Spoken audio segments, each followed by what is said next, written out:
Not your average tabletop. Woohoo! Welcome to Not Your Average Tabletop. I'm Zach. I'm Mac. And today we're giving our first impressions of Ostia, which is a big box game here. As you can maybe tell, it's a little bit more long than a normal box. And I think that's mostly to do with the relatively large game board. Mm-hmm. Kind of has, it's only a 4-fold, I think, but so fits in there nicely. But She big. it is a big board, so it's a bit of a table hog of a game. But I was excited about this one after I initially heard of it from Mike DeLisio, and he was talking about how it was like a Mancala and Rondel sort of action selection system, kind of similar to Crusaders I Will Be Done. And I was like, oh, I like that quite a bit. And I always like the Mancala style. I really like Five Tribes. So I'm like, that makes me kind of interested in this game because it's little ships instead of just. Is it just cubes in Crusaders? It's been a little bit. It's like those little hexagon. Oh, yeah. Gold hexagons. So I thought that was kind of cool. So yeah, I ended up backing this one with the Pirates expansion. We did not play with the Pirates expansion on our first play, but They look pretty cool though.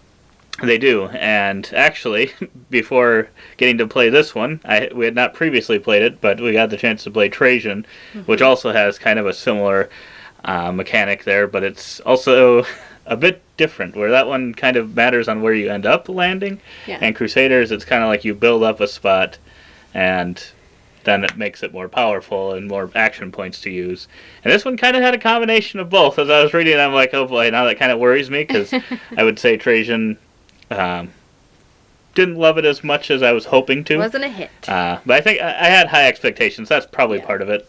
But so it had me a little worried with this one, because it was kind of two different uses of it, where it mattered how many spots were filled with boats. You got resources based on that, and then you would do the normal Mancala Rondel. You're dropping a boat in each action spot. There were 6 different action spots. One of them kind of let you do any action. The other ones each had an individual action they did. Wherever you landed, you did the action related to that, utilizing those resources that you had gotten from previous rounds. And yeah, I ended up, I think, enjoying this one definitely more than Trajan. I think as of right now, I'd say Crusaders is still maybe my favorite one of the 3, but this one could top it. I think it has a chance, because it's much simpler than I thought it would be. Once you kind of know, Get into it. It made me think a little bit of Toledo, where it's kind of got, you're getting. It's not quite the same, but you're getting resources with an action and you're taking an action. So I really love the kind of multi-benefit thing that you're getting. I love when games do that. So I think that's something that you don't really get in Crusaders. Yeah. So I think that's what could maybe bump it up eventually above that. But yeah, otherwise you're kind of building boats, moving these boats across this board to get various benefits, and then you're building like outposts at the ports that you're kind of going to get either end game things or available spots to trade. And then, yeah, at the end of the game you get, there's this, if you've ever played Scythe, where you're kind of going up this track. What's that, the reputation track inside? I don't remember what the name of it is. Friendship and power? Yeah, it's something. But yeah, depending on how far you're up on that track, it kind of multiplies the scoring of the buildings you've built throughout the game, the ships you have, and you get these little Urns? Jars? Yeah, jar things. There's a name for them. I don't remember what they call them in this game, but you multiply the scoring on that, and the higher you go, the more points you get for it. I love that in games too, when you got kind of a way to adjust your scoring. And yeah, I guess, what did you think about the game? Like after the playthrough or going into it? Yeah, going into it and after the playthrough. Yeah, I don't know. I guess you said that this was probably going to be a little heavier and stuff, but then when I came to sit down at the table, I thought it was going to be. Yeah, when I sat down and I saw that the board looked pretty straightforward, I was kind of like, well, I guess I don't know where the heaviness is going to come in on this, because it kind of looked, I mean, it was well laid out and everything, and as you were explaining it, I was like, oh, this doesn't actually sound that bad. So I think it's mainly just wanting to optimize your actions and stuff. So definitely feels like a like a psi relative, I would say. Between that board and like the actions, even though it's not the same way that psi does the actions and the stuff out there, you are still doing something here that impacts what happens here. That's true. It probably is close. It is pretty close to psi in some ways, because you can also upgrade lighter version of psi, because you can upgrade the different areas in your board as well, which is kind of cool, which is kind of something you can do inside to make the actions stronger. Yeah, and then based on some of those trade cards, like the sooner you get to 4 ships or 4 buildings, the sooner you can buy a card. So it's not the same as getting stars, but like obviously racing towards certain goals in order for you to get like those end game scorecards, I think also kind of plays into that a little bit. So overall, once we got into it, I was a little nervous about the Rondel Mancala. The Crusaders one is so beautifully done that like, you just go where you end up at and stuff, and that one's a little bit easier. I don't know why, if it's just the actions. You get where you start from. Yeah, thank you. You get where you start from. I don't know if it's the actions or what, but that one I just love to pieces, but I struggled so hard with Trajan. So when you were like, this is a mix of Trajan and Crusaders, I was like, oh no. Like, I don't know why my brain can just not figure out how to get as many as I need in order to go on the spot that I need at the right time. Like, there's 3 things that factor in to getting those, and so I was struggling. That was probably the most frustrating part about the game. I mean, I made it work because I ended up winning, but I would not say that I was easily done, nor do I have any idea of how I made that happen. So overall though, I really liked it. I thought it was solid. I think that it's a good, I honestly, I would say this is probably like a great staple game, like a collection game that I would recommend if you're getting into board gaming, or like, kind of looking for that next level of games after maybe like the... That's probably true. It probably could actually be like, right.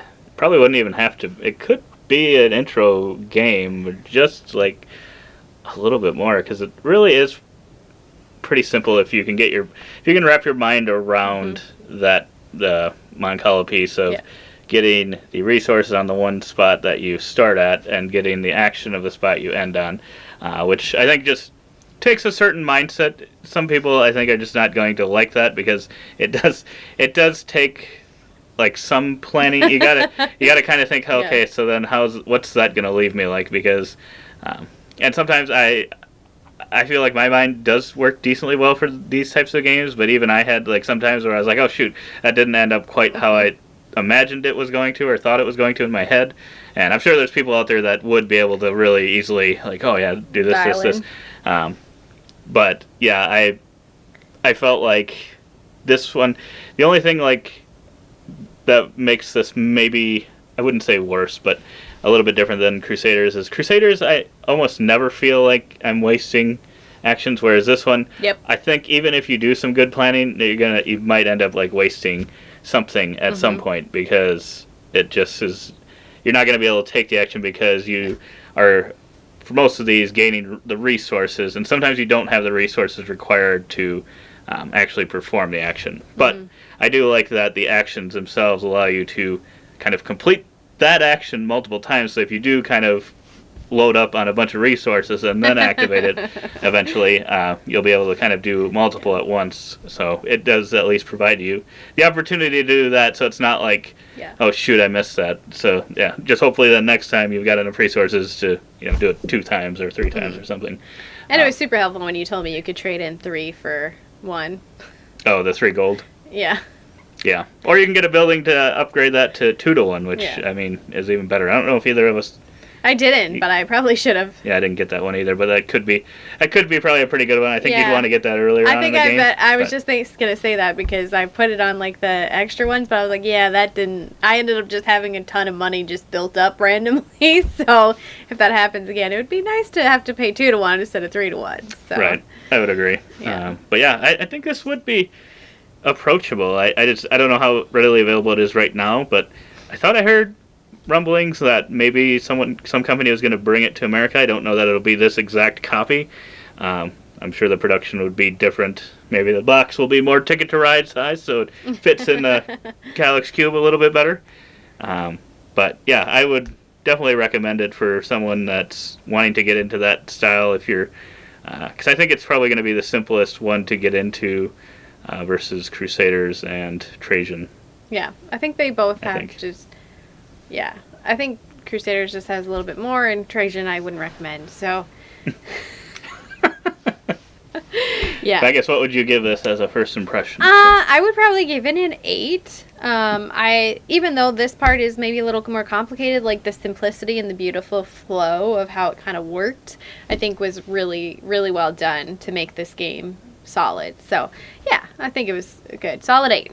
Yeah, I was thinking like an 8.5, and it actually, because in my head, I thought this one was going to be a little more complex, and because of like, once you know the act how simple it kind of was, I was like, I was thinking we'd have to take multiple plays to add in. We got the Pirates expansion. That's how I ended up backing this. Was that they were doing a Pirates expansion, so I was like, well, I'll back that and back this because it sounds like a game that I'll love.